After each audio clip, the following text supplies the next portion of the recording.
Hey folks, welcome to this video where I'm going to show you how to cancel Audible Canada subscription.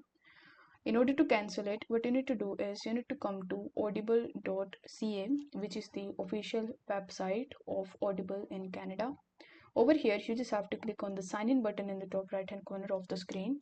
Then you need to provide your sign in credentials like your email address and your password, and you simply need to log in into your account.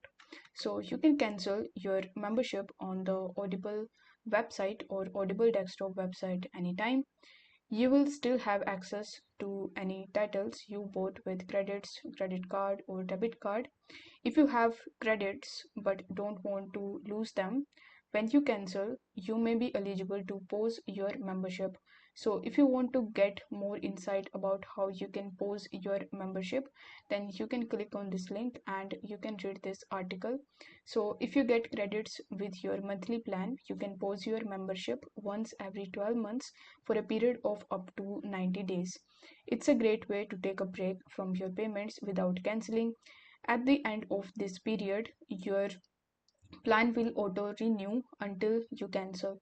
So in order to just cancel your membership, there will be a cancel option. So you just have to go to the account details and then select the cancel membership link.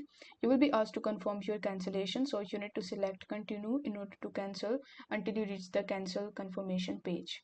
After you cancel, you will get an email confirmation that your membership status on your account detail page will also reflect this change. So with the help of this method, you can easily cancel your Audible membership in Canada. I hope this video was helpful, and if it was, then don't forget to like the video and subscribe to the channel. Thank you so much for watching.